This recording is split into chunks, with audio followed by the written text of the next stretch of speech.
Assalamu alaikum wa rahmatullahi wa barakatuh. Yes, welcome back. This is Salam Media, and this is a special edition of tonight's program as we pay tribute to a legend of South African football and who played a pivotal role in the beautiful game, marhum Abdul Bhamjee. And inshallah, tonight we chat with his son Muhammad Bhamjee, a close friend and colleague Farouk Khan, as well as a family friend, Khalid Fauda, as well in a moment or so. They are going to be joining us on StreamYard as well. Now, obviously, earlier in the week, we heard of the sad passing of this giant in football. Obviously, marhum Abdul Bhamjee was a legendary football administrator who obviously played a major role in the establishment of the NSL, the National Soccer League. For those who don't know, that was during the dark days of South Africa's apartheid regime, and was also instrumental in the building of the FNB Stadium as what we know today as Soccer City, and also further to the NSL, the establishment of the PSL, the Premier Soccer League in South Africa. Many fans, many friends and colleagues, and many former players as well within different various clubs were paying tribute on social media. It was gonna buzz with everything, and obviously we are saddened by his passing. May Allah subhanahu wa ta'ala, the greatest, grant him the highest stages of Jannah, inshallah. Ameen as well. We're just waiting to get his son Muhammad Bhamjee and Farouk Khan live on air to come on. Muhammad, assalamu alaikum to you, brother, and Farouk Khan, a close friend and colleague as well as Khalid Fauda. Assalamu alaikum to you, brother, a family friend as well. Hoping you all can hear me and see me loud and clear. Thanks for obviously taking the time. First things first, Muhammad, I'd like to start with you before we get to brother Farouk and brother Khalid. I see you wearing a Arsenal shirt there, Gunner. I must say, before you get gunned out, I'm a United fan, right? On a very lighter note. But the feeling, I'm sure right now, obviously saddened. Obviously, you've lost your dad. I've lost both my parents, my mom to cancer. I understand. It's just not an easy time. Let's talk about, dad in his early days. Give us some of your earliest memories growing up, about your late dad, some of your fondest memories, and his love for football, obviously, we all know, and what made you, obviously, what was a driving factor for him as his son.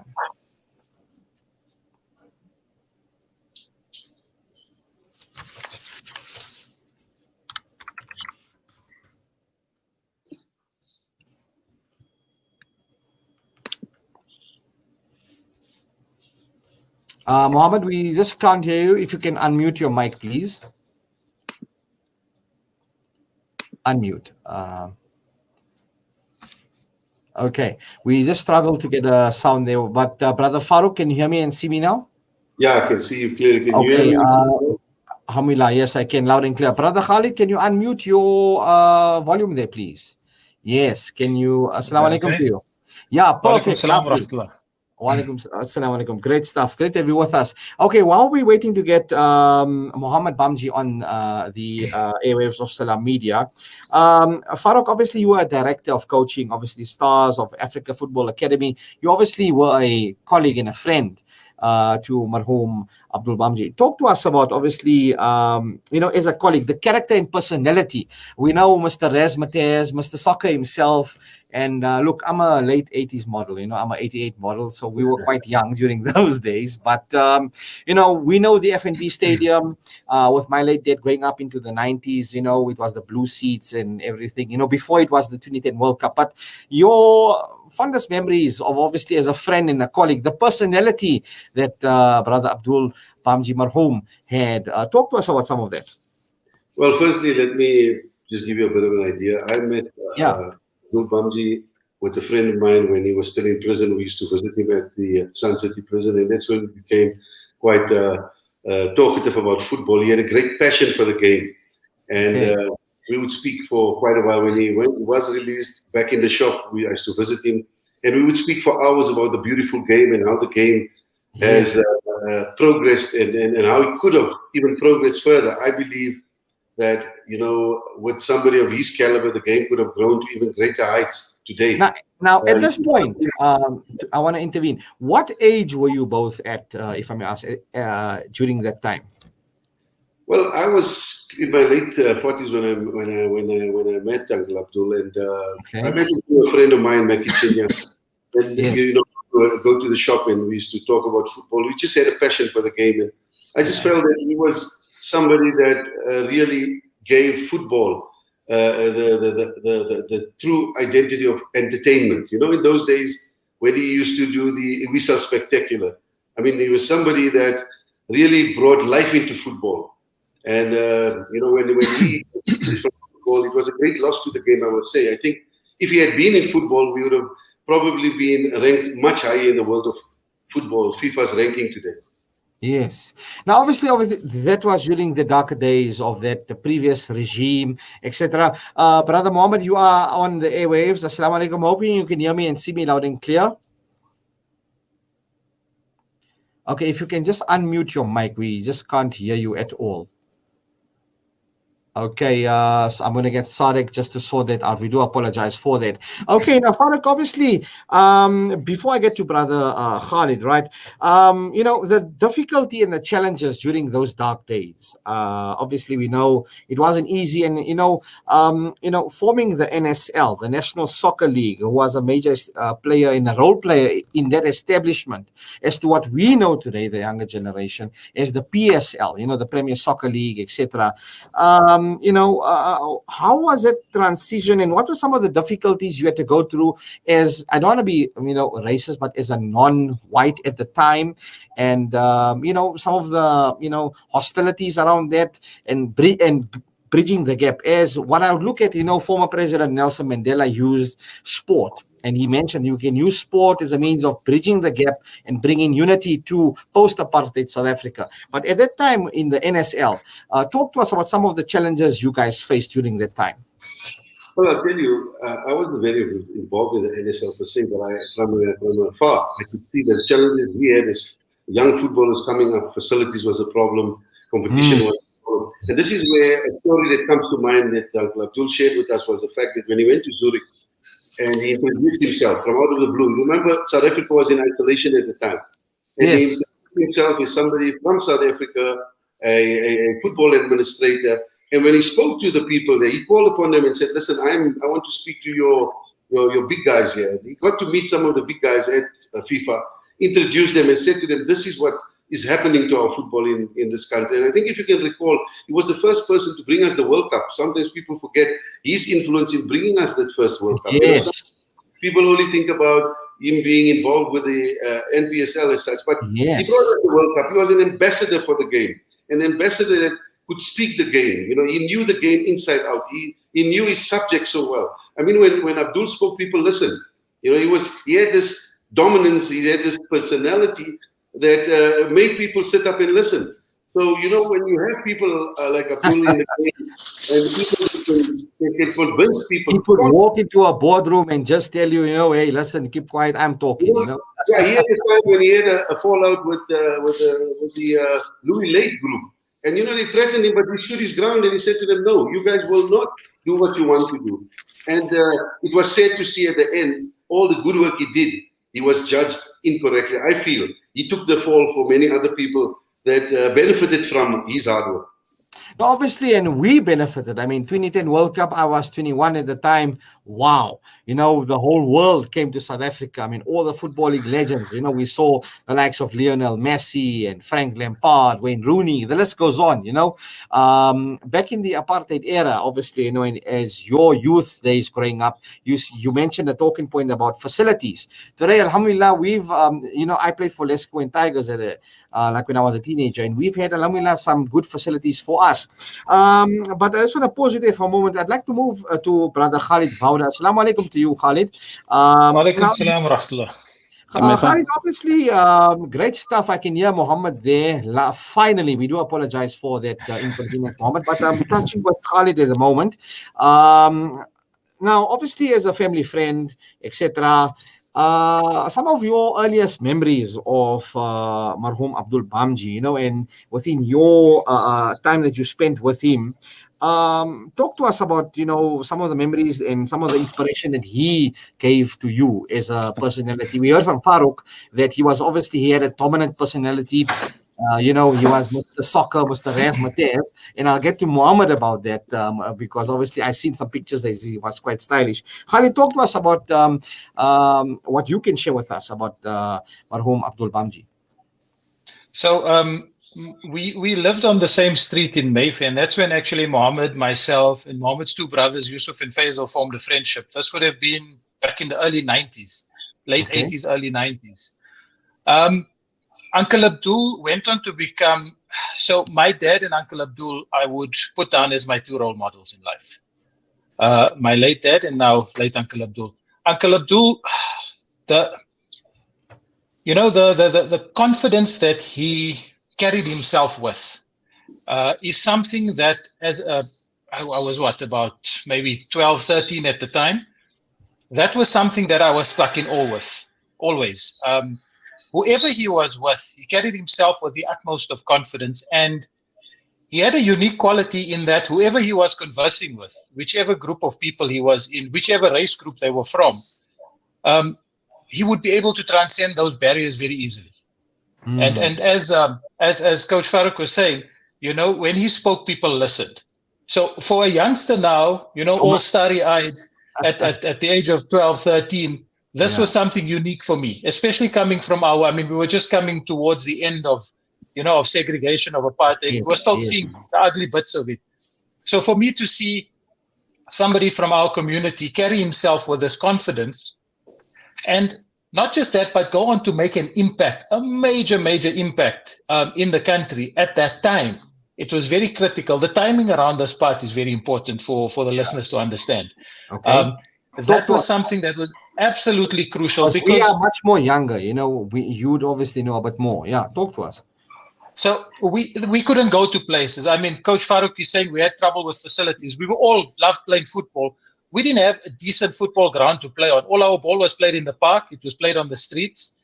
And Uncle Abdul went and fought for us to get the Block Park, which is in Mayfair. If it wasn't for him, we wouldn't have had Block Park. That was the first, and that was for all the kids in the area, irrespective of your racial background, wherever you're from. But majority of the kids were underprivileged in that we didn't have access to facilities. So Uncle Abdul changed that. And in that, I saw somebody who comes from a background that we all come from, but can go on to achieve things. So boundaries and barriers mean nothing. If you have that confidence and believe in yourself, firstly, as a believer, and Uncle Abdul was a strong believer. May Allah raise his status in Jannah. Inshallah, Ameen, Ameen, Thumma Ameen. He passed that on to us. As a youngster, you're watching this happen, and you're picking up on these things on a subconscious level. So now the energy inspired you as a youngster at that time. Absolutely. You mentioned confidence and Farouk mentioned dominance. You could walk into a room and, irrespective of who you are, take control. I like that. we Muhammad would remember, we'd be kicking ball on the street outside the house, and on a given day, you'd see at the time maybe Gary Bailey having a meeting with Uncle Abdul, Bruce Grobler coming in, local football personalities. For us, this was mind blowing. Wow. We little kids kicking the ball on the street, and we're seeing all these football personalities who we normally see on TV. Coming in and out and having, conversations with Uncle Abdul. So that was one of many. The house, like we're in awe about it. Yes. Like one of many values that I picked up from Uncle Abdul. No, great stuff. Finally, we have the son of Marhum Abdul Bhamjee, Muhammad Bhamjee. Assalamu alaikum to you. Hoping you can hear me loud and clearly now, brother. Walaikum salam. How are you? Okay, I'm well, thanks, man. Finally, we do apologize for the technical glitch. Just when you least expected it happens. But anyway, thanks for taking the time. And Muhammad, obviously, a sad moment, obviously, in your family. May Allah subhanahu wa ta'ala grant your Marhum father and all the Marhum in the higher stages of Jannah, inshallah. Fill his qabr with Noor, firstly. Give you the strength and your family, your brothers, etc. The understanding during this difficult time. We understand, obviously,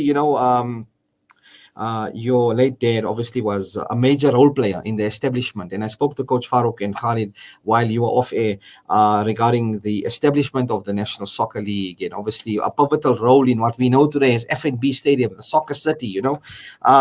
Look, I'm a late 80s model. So my first time going to FNB Stadium when he still had the blue seats, you know, I think it was like 94, 95. And I'm a Orlando Pirates fan, just by the way. So, you know, we enjoyed the game. Now, obviously, Brother Farouk and, well, Coach Farouk and Brother Khalid mentioned in their days, they obviously, you know, were not allowed and opportunities that we have today to walk onto a football pitch, a pastured lawn, awesome pitch to go and play freely. You know, now today we have that through these role players. Now, talk to us about your dad's early life and your earliest memories of your maroon father, and his personality at home, you know, as a mentor. And who do you think was an inspiration to your dad? Assalamu alaikum, Uncle Farouk, Coach Khalid, how are you guys? Jazakallah for giving us the platform. It's a pleasure. Firstly, inspiration to my dad. I'm really not sure I can tell you his best players, but I always felt that he was always 20 years ahead of the game. Everything he spoke about, everything he thought about. I did hear Coach Farouk speak earlier on about the impact he could have made if he had a non-apartheid government, and Coach is spot on. I think we would have been, for me, we would have been more than one African nation. We would have maybe been a World Cup medal in our heads. He was one person that fought for equality in sport. He wanted footballers and sportsmen, whether it was cricket, whether it was football, whether it was anything, to be judged on a football field, not by on the sports field, not by the color of your skin, by who you are, where you come from, complete merit. And that's, you know, the sad thing of how I look at it is something he fought for more than 20, 30 years ago. And we've taken a full circle in life. It's something we're still dealing with at this stage. So for him, I can't say who was his role model, but I know he was my hero. He was my role model. He was my go-to guy. 3 days just before he passed away, I mean, me and him had a football conversation, and currently where our football is in South Africa. And so he was always my go-to person, and it's something that something that I've lost, and something that I'll never get back. But in the same way, in my time, that what he's put into me in my 40 plus years of life, it's something I'll never forget, and it's something I'll take with you forever. It's something I'll take forward with me, and that's the blessing. Alhamdulillah. Now, moving on to obviously, you know, as a family figure, as a father figure in the household, his colleagues, you know, Coach Farouk and Brother Khalid mentioned, you know, his personality, that character he had, that sense of dominance he could walk in at home, you know. Talk to us about, you know, if I can just come in there, one of his reasons he was always confident, and something he always put in me, said, boy, wherever you go, know your homework, know what you're coming up against. Yes. Never go into a room, never go into an argument, never go into a debate with something that you don't know about. Sure. So let pilots be pilots, and let footballers be footballers, you know. So let sportsmen be sports. So what he taught me is, do your homework. So that's why he was very confident in going into any room and challenging anybody, because he knew his homework. I'll give that's why he was known as Mr. Soccer. I'll take you to a funny story, which maybe Coach knows, maybe I think Khalid knows, because we always discuss it. Many years ago, the first double header played in South Africa, which put 110,000 people in Ellis Park. Wow. He explained us how he got 110,000 in Ellis Park. So it was a meeting. He had to go and convince the then apartheid people who ran Ellis Park that he wants to play a double header. It was, I can still remember the teams. It was Wits, it was Swallows, it was Chiefs, and it was Pirates. Yeah. And the funny story, he always tells me, Swallows could pull a crowd, Chiefs could pull a crowd, Pirates could pull a crowd, but Wits had 2.5 supporters. So he really never, they were just a player there. And he went into the offices at Ellis Park. It was 11 o'clock in the morning. And he went with 2 bottles of wine. And he said, he gave it to these guys. He made them drink till 12 o'clock. At 12 o'clock, they were drunk. 12 o'clock in the afternoon, they were drunk. And he told them he wants their stadium for a double header. He'll give them 50,000 rand. They were so drunk, they heard 50,000 rand. They said, Abdul, let's do the deal, but we need to put it on paper. He pulled the typewriter from their secretary. He typed everything out in front of them. He made them sign 50,000 rand. That Saturday, they put 110,000 people in FNB. When those guys went back to him and said, you cheated us, you only gave us 50,000 rand. He said, that's not my problem. You signed the deal. The clubs will make more money now. You know? So just things like that. He always was ahead of the game. And one aspect that a lot of people don't know about is before he went in, his three dreams, which I always talk about, is getting South Africa out of apartheid into international. That was achieved. Building the own home for the people, you know, which is FNB. And the third one was winning the World Cup for South Africa, which he had a 10 to 12-year plan of how they're going to develop coaches, how they're going to develop players, and tackle that dream to win the World Cup. And unfortunately, the powers that be by that time and the apartheid government that be by that time saw that the power and the vision that this man has. And if you know, in the apartheid government, the only way we could silence people was put them into jail. And that's what they looked for. And so, and that was one. And the way he was going to bring, I still remember he came from Sao Paulo in 1988. Coach, maybe you can remember. He went to Sao Paulo, 1988, along with Kaiser Matong and them. And he came back and he was going to bring 5 coaches from Brazil to South Africa. If you look at FNB Stadium, it was supposed to be called Soccer City. There's a reason for it was supposed to be called Soccer City, because it was supposed to be completed with football pitches on the outside, on hotels, and everything that could have been done there. That's why today we don't have to use, our national teams didn't have to camp outside at other hotels. Everything was going to be held at Soccer City. He was going to bring 5 coaches from Sao Paulo, Brazil. It was a coach, assistant coach, a fitness trainer, all the aspects in football. Yes. And he was only going to keep them in the country for 5 years to educate our coaches, because they were coming out of apartheid. They were still learning the game. And in that 5 years, and former players that were retiring and all sorts of things, keep them for 5 years. After 5 years, tell them, thank you very much, and now go with our local coaches. Because there's one thing he loved was local football, local coaches. There's an article he wrote many years ago, maybe Coach can remember, where he said the biggest and the baddest influence in our football is the fraud English coaches that come to our country and teach us how to play. And he named them. And he told them, please come to my shop. I'll pay your ticket back out of the country. Because he had faith in our local coaches. You know? Remember the story he said, I'll put them all on the plane. Can you just repeat that? I said, remember the story Mohammed is relating. He said, I'll put them all on a plane and fly them out of the country because they add no value. And just as what Mohammed is saying, he may not have been a coach, but his technical knowledge of the game was phenomenal. I mean, I studied at Brazil, and when I came back and related some of the things, he was in sync with it, about starting development from the youngest ages, making sure that we have the right coaching infrastructure. I mean, when Abdul spoke, the SAFA hierarchy at the time took a key from him. He was the beginning of that SAFA structure, because the likes of Stix Morewa and them, they realized the potential this man had. And whatever he gave them, the blueprint he gave them is what they followed. But unfortunately, along the way, they forgot some of the things that he had mentioned, which was important, which was youth development. No country in the world will win the World Cup, he said, without having a good youth development structure. No country in the world will win a World Cup without a local coach. And I think today it's testimony to that, that you see all the countries that have done well has come. And I mean, on his own, he went to FIFA, as I said to you earlier, and he made inroads for South Africa, who were in isolation at the time. So I think, if people really know the value of what this man had done, and not what everything he did he make known to public. I would go there sometimes, just sit and talk to him about football. Although I would want to go buy things, but I'd end up spending 3 or 4 hours, him and I just talking football. And it was so educational. I mean, having come from Brazil, I felt I'd learned a lot. But sitting with him, I learned so much more.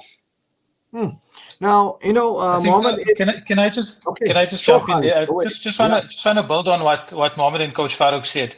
I think what needs to be attached to Uncle Abdul's name is the fact that he was a visionary. And you cannot achieve things unless you have a long-term vision. And that's why Mohammed obviously has inside knowledge, but Uncle Abdul was light years ahead of everybody else. And for that reason alone, South Africa made the progress it did, and Allah knows best. But had he been around to make an impact in football later on, Allah alone knows how far we would have gotten. But he was a visionary, and for visionaries leave a long-lasting impact and a legacy wherever they go, long after they have passed on. And Uncle Abdul's is being felt now. Since we've been talking, Mohammed knows we have this conversation repeatedly. Since Uncle Abdul stepped out of the game, and our crowning moment as a footballing nation was probably 1996. We've been in a steady decline since 1996, unfortunately. And that shows from national level all the way down. We've got an abundance of talent. Coach Farouk works with them on a daily basis. But we cannot seem to channel that because Khalid, we also have an abundance of infrastructure today. I mean, we've got the World Cup stadiums around the country, Absolutely. But you need... Sorry, just to come in there. Visionary. Just to come in there. Just to come in there on the '96 team, I've always debated with people. If you look at the '96 African Nations team, none of those players are PSL players. All played in the then NSL. From Andre Arendse all the way up to Mark Williams, Phil Masinga, Sean Bartlett, all of them played in the NSL era. Eric Tinkler, Dr. Kumalo, Zain Musa, Shoes Masho, Linda Putelezi, Helman, Lucas, Neil, all played in the NSL era. I mean, I knew he took me to the stadium every weekend. That was my weekend. Everyone asked, how did you play with your father? He left me at George Koch. He left me at Orlando Stadium. He left me at FNB. He left me at Kings Park to play around there. And at 5 o'clock, the security used to come down and call me and say, your daddy is looking for you. That was my weekends. And those are the players we grew up supporting. And that 96 bunch, along with Clive Barker, was built in the NSL. And that's. Now that shows the wealth of talent that we had in the then NSL who came into post-apartheid South Africa. Now, talking about Mr. Soccer himself, as they say, and you all three mentioned the talent we had, and he had a 12-year plan. And had he, lived a bit longer, or had he been given the opportunity to be a bit longer in the administration of that, we could have won a World Cup. Now, looking at South Africa today, coming up to the 2010 World Cup, alhamdulillah, we've had the World Cup come here. It was a turning point for, I think, South African football. I'm sure Coach Farouk would agree to that. We've seen our teams perhaps develop, but also our rankings have slumped in the last decade. Mohammed, talk to us about 2010 World Cup and, the feelings around your dad. Obviously, moving from the NSL to the now DSTV PSL and then 2010 World Cup, finally having a World Cup come to South Africa. I'm sure that must have excited him. I'm sure it must have excited him. I think the 2010 World Cup excited him, and I think it hurt our family a lot. In saying that, Safras, 2010 World Cup, a man that made the stadium, a man that made football what it is, believe it or not, city as well. Yeah. Believe it or not, wasn't invited for one game. And I can understand. And there's one thing with him, he's been through a lot of pain, and he not inviting to one game, he'd never ever complain. But deep down in his heart, if I looked at FNB Stadium, and maybe Coach can bear with me, there were people sitting in the suites, drinking wine, playing with their cell phones, doing selfies. I don't think even knew half how they got there. And a man that did so much for the world wasn't invited. Absolutely. I mean, if you look at people that were invited, some of them were not even football people. I mean, if you take what Uncle Abdul did in one of his fingers, 1,000 of those people in that super suite don't have an idea of. But this is the irony. We think that the World Cup brought us, yes, it brought us exposure to the world of football, but what did it leave behind? I mean, there was a legacy fund put aside for development. We can't give any credibility to it, or any, we can't say where the money it went. I mean, to be quite blunt, I would sit and I'll be open and I'll speak like you would speak. It was a fantastic event that left no legacy. To be quite frank, what can you say about us as a nation today? We're 70 odd in the world. For a company that hosted the World Cup, we were the first country to make history not to qualify for the second round. Now that is sad. And had they followed what we said at the time, we would have had a team that was ready. Korea did it, Japan did it. Why couldn't we have done it with the talent we had? So let's be frank about the whole thing. Let's not sugarcoat it. The World Cup came and went, and we can't really say, honestly speaking, left anything of substance behind. Now, obviously, Maroom Abdul has left a void in, from an administrative perspective, from a driving force. Where do you, as a coach, Farouk and Mohammed as well, see South Africa moving forward? Let's say for the next 10 years, what do you think is needed right now where we are, apart from our FIFA rankings, local football, in terms of club level and international level, and in terms of grooming our stars and our players to come to the level where, the likes of Belgium, the likes of Angola, Ghana, I'm talking about Ivory Coast, Egypt, countries who have less infrastructure, but have got pedigree players and who are, performing in the European leagues, in, the South American leagues, in, the MSL, etc. Why are we lacking? With the exception of obviously Percy Tau, who's obviously flying the flag high at Brighton and Hove, now finally making his debut. Where do you think we need to be heading? What do you think is needed now, in your perspective? We need a. Firstly, we need to ensure that there's fairness in football. I think whether it's black, brown, or orange, we should look people on merit, whether it's coaches, whether it's players. Today, you find a lot of people from so-called minority groups are not getting the opportunities, whether it be in coaching, whether it being in playing. Most of the time, you'll find some of the kids that are not of African descent are told to go and play cricket. I think it's sad, because if we allow what must happen, when we talk about non-racial sport, that is what people like Abdul fought for non-racial sport. And I think, to be quite frank, is that a fact today? It's not. You look at our national teams, they are made up of players that are selected mostly from your 4 or 5 big teams, so-called big teams. And that's not a true representation of the national team. There could be possibly phenomenal talent like elsewhere in the country that's never been looked at, simply because we don't have a good talent identification unit. So that's the starting point. Have a good talent identification unit. Ensure that your courses are conducive to development. A lot of the SAFA courses that you do are good to have, but they're not specializing in youth development specifically. And I think in saying that, once you do that and you create proper competition, and Mohammed will tell you, the competition our kids face in the junior leagues is not sufficient. If you look at the local LFAs, if you look at that as a whole, the competition doesn't match the quality of players that we have or the development structures that we have. So I think maybe Mohammed could add a bit more to it. I just don't think we're doing enough at youth level. Mohammed, go ahead. Would you like to share anything on that? No, I think coach is spot on. I think you build a house from the bottom, and that's what we haven't done in South Africa. We're more worried about what's happening on the top because the money is on top, and that's where all the attention is. But the bottom, no one is. The development structure. Where's the passion for the game gone? I mean, you mentioned non-racialism and minority, as coach mentioned. I think the problem is we nobody says don't make money. Yes, make money. It's your job, whatever the case. But don't let that be your first priority. And I think that's the problem in our South Africa. We're putting money first, development and building our nation second and third. And if we can go back to, we have to go back. We're already 20 years behind the world. We have to restart and start building this house, like Coach says, from the bottom. And the quicker the people on top can realize the mistakes they've made over the last 20 years, and that's the only way. Because, like I said, that story in 10 years' time, you can have Coach Farouk's grandchildren sitting here, my children sitting here. They will be discussing the same thing. If we don't have people on top that start looking at the bottom and start being brave enough to change things. And even, let's be honest, coach will tell you, the amount of foreign coaches that come to our country and take our coaches and our football for such a ride.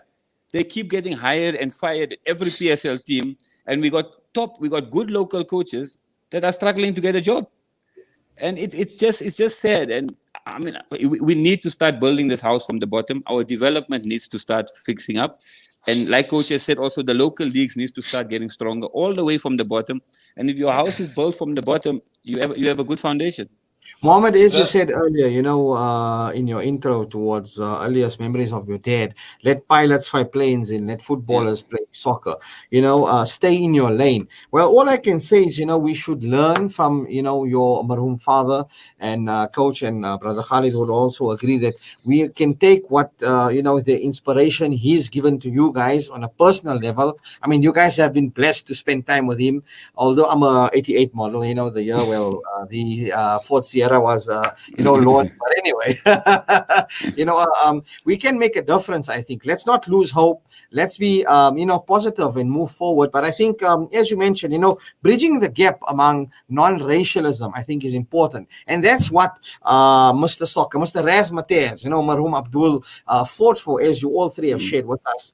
May Allah subhanahu wa ta'ala accept his efforts. Firstly, as Khalid mentioned, Block Park in Mayfair and many other areas. Farouk Khan also mentioned, Coach Farouk mentioned a lot of things about Marhum Abdul, and Muhammad, to you and your family and your siblings as well. May Allah subhanahu wa ta'ala make it easy for all of you. We thank you all for your time tonight, and let's look forward. Let's use sports as a means of bringing unity in the country. Former President Mandela said, use sports to bring unity to the rainbow nation. We are a rainbow nation, but it's sad to see that minorities, and as you mentioned, coaches from minority groups aren't able to, get inways and gaps into that. But having said that, that's where we have to leave it for now, unfortunately, as it is now 5 minutes to 8. And we thank you all for your time tonight, Brother Muhammad, Brother Khalid, and Coach Farouk. Jazakallah khair for your time, and thanks for being on my show, Friday Night Live. Jazakallah for helping us. It's only a Assalamu alaikum wa rahmatullahi ta'ala wa barakatuh. That was a tribute to a legendary football administrator, Marhum Abdul Bhamjee. We spoke to his son, Muhammad Bhamjee, close friend, Khalid Vauda, as well as Coach Farouk Khan, who spent time with him, and they shared their fond memories. We've benefited from the NSL to what is now known as the Premier Soccer League. A man who was inspirational and a man who was pivotal in building the FNB Stadium, the Soccer City Stadium, as what we know today. And yes, we've seen the 2010 World Cup come to the country. However, it's sad to see that our pedigree of football has dropped, and a lot of work needs to be done. Having said that, it's 4 minutes to 8. We're taking a quick nasheed break, and when we come back at 8 p.m., inshallah, or so, we are going to be continuing with the Tech Talk segment in the Go Wild part as well. We're talking about a new African Union passport. We're going to talk to Tswana University of Technology lecturer Unati Sonwabila. Stay tuned to Salam Media. We'll be back shortly.